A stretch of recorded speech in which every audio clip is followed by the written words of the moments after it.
We spoke in the morning about your vision and about being the living example of the thing you share in the world, the thing you sell, the thing you market, that you're kind of a walking billboard when your essence is able to really project into the world. And this next piece of work is going to be deeply supportive of your ability to do that. This might sound like a ridiculously obvious question, but it's not. How many of you really understand that we have different planes of existence that we live by? So there's the mental plane. Are we familiar with the mental plane?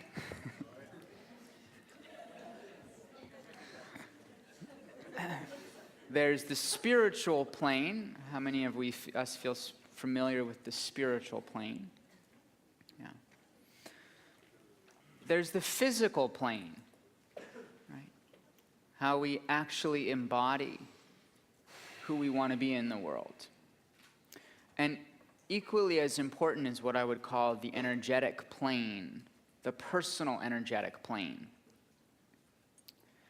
And what I find in, well, actually just in our world, but particularly in the business community, really smart minds, right? I mean, can you guys like give your smart minds a pat on the back, right? Or on the head. Smart minds. Right, smart minds. I have a smart mind too. Jeffrey's kind of smart. I had some opportunity for a little jab. It's good. I've got more for you in store yeah, right. soon. Very mind heavy. And that's what strategy often is. Strategy can be. Doesn't have to be, but can be a lot of figuring things out. You know, it's a personal opinion, I can't stand going to business conferences anymore. I just can't stand them. Because it's like your mind just fills and fills and fills and fills and fills and fills and fills until you get out of there and I want to kill somebody. Like, I want to leave those things and I'm just like, yeah! You know. So we have a lot of mind focus in the business community. And one of the things that I love, I just got an email from Deepak actually, is that the spiritual community around the world is getting stronger and stronger. There's just a clear orientation towards people saying, okay, there's something greater in life. I imagine this tribe believes in that, yes? Like this is the group that feels called to that plane as well. And when we enter the physical and the energetic realm, there's either the one camp which seems to be like, work out, go work out, right? It's like, you know what I'm talking about, right? It's like the really physical kind.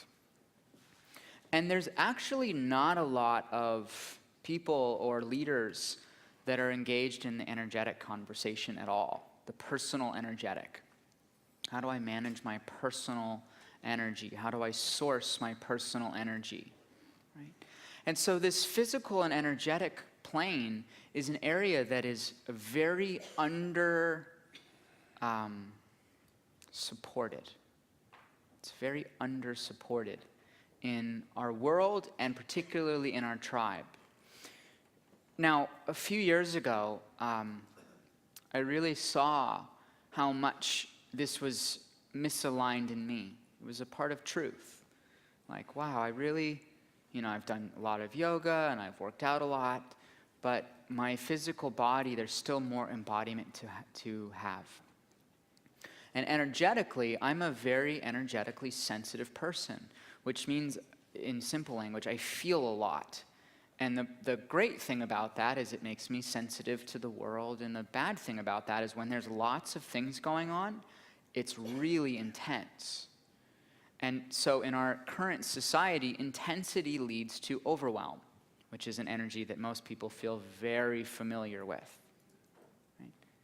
So realizing my own orientation with these two things, I did what I always do. I started to seek out the best in the world. And I started to want to learn and study with the people who have a level of mastery in these areas that will allow me to open up the full expression of my truth in this world. Jeffrey? Well, how many people in here, by raise of hands, honestly, when you know you need some support, seek out the best in the world? Good. Great. It's a practice to learn to do that. Most people seek out someone that feels safe, someone that won't rattle their cages or really push their edges too much, while at the same time they can say, I'm getting support and working on it. But the level of advancement or movement that results in that is like, yeah, I took a few steps. And then we fire that person because we say, oh, you didn't really help me all that much. And so it's a practice to look in the world for your vision and say, who do I need to become? What's the support do I need to become that person? And who in the world is the best to help me get there? And that's something I want to challenge each one of you from this day forward to be able to seek out. And it's actually a level of like moving beyond the conversation of am I enough or is there enough that's required to simply commit. It becomes pretty apparent how unevolved we are in these areas when we start doing these practices, right? If we're being really honest with ourselves, you know, the first workshop I did, actually you were there at that one, interestingly enough. God, it was so apparent that I was just this little baby boy in this pool of mastery that I was yet to even stick my toe into. And the thing about this work, physical embodiment work, breath work, the way that you hold yourself and the way that you engage, is that it really influences every single area of your life. It's influenced my relationships so dramatically. It's influenced my leadership so dramatically. It's influenced my self-awareness so dramatically.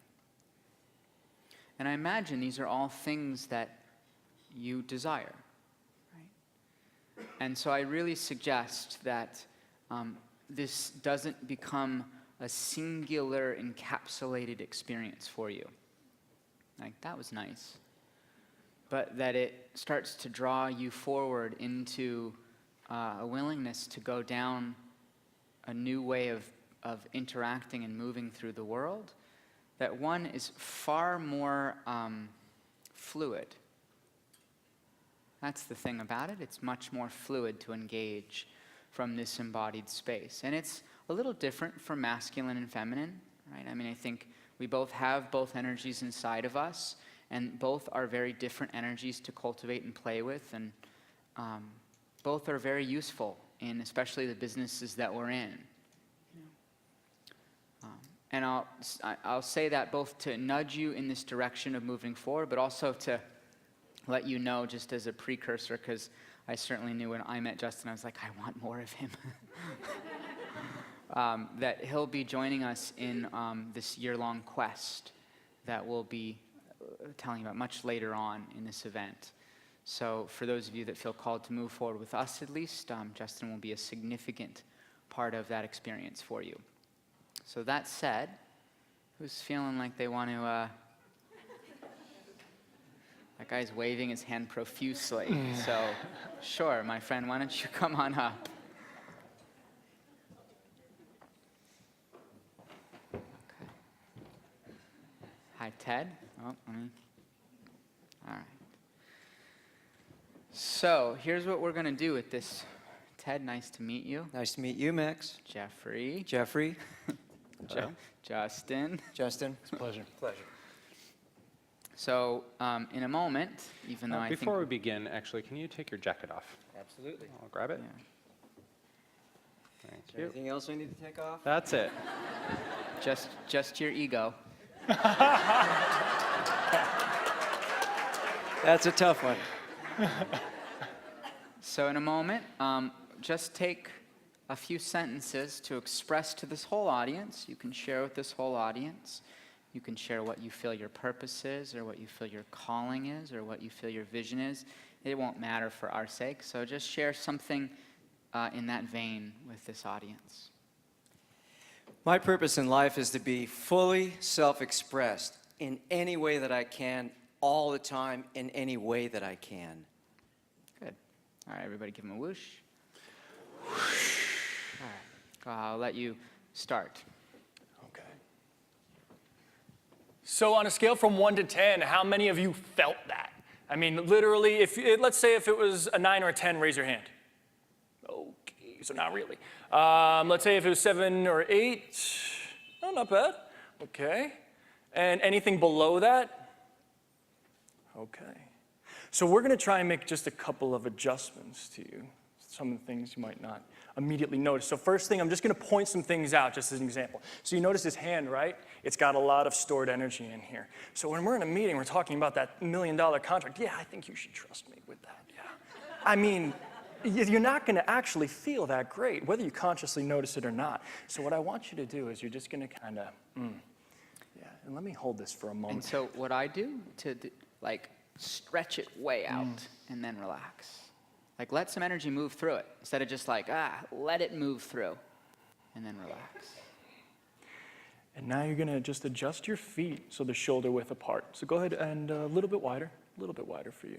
Good. And bring your toes into the center and then bend down into your knees just a little bit. And now actually bring the breath towards the front of the body and looking straight out. If he feels better to you already, just go ahead and raise your hand so he knows. Okay, did you see that effect? Already. Okay, so continue doing that. Beautiful. So I'm going to hand you the microphone and keep your breath moving. And we're going to try one more time. Use your breath. My purpose is to be fully self-expressed.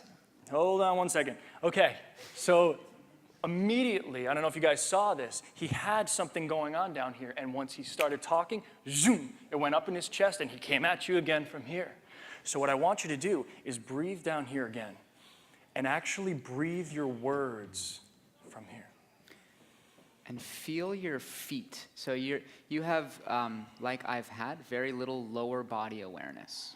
That's why it goes up and out. And you're trying, your modus of operandi, you can tell already, is to push. I'm going to push through you.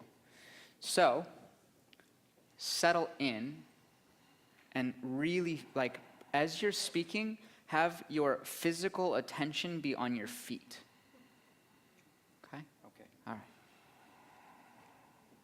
So my purpose is to be fully self-expressed in any way that I can, all the time, everywhere, with everybody. So if that was an improvement, just go ahead and raise your hand so he knows. Okay. So a few more. That was really good. Did you feel the difference? Yes. Yeah, okay.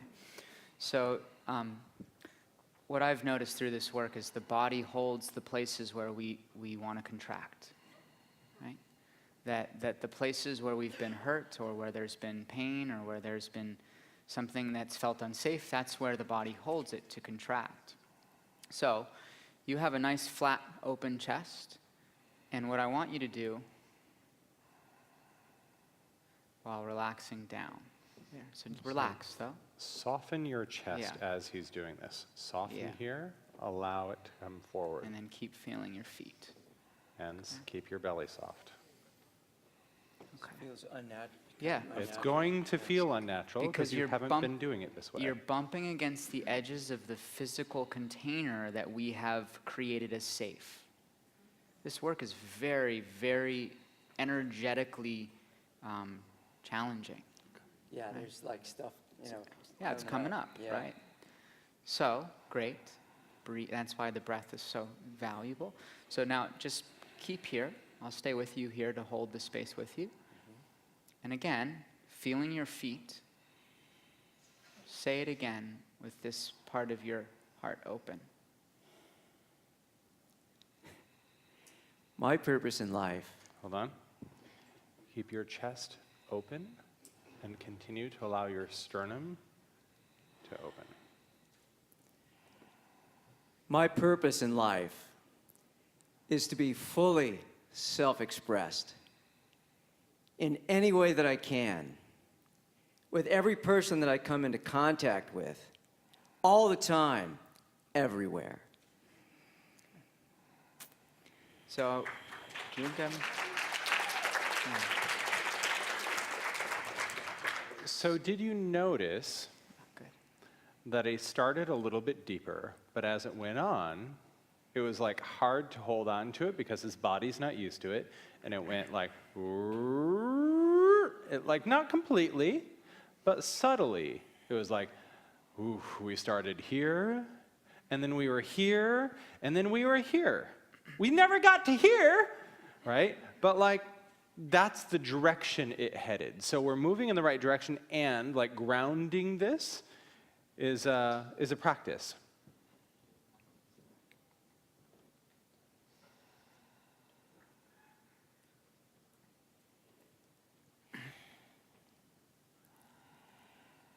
My purpose in life is to be fully self-expressed wherever I go, whoever I'm with, whatever I'm doing, all the time, everywhere.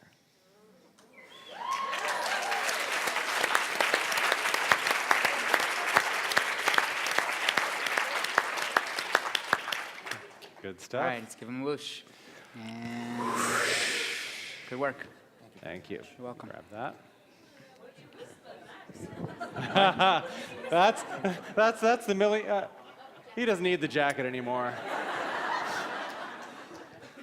That's the $1 million question, isn't it? What does Max whisper? All I said to him is do it one more time without feeling like you have to prove anything.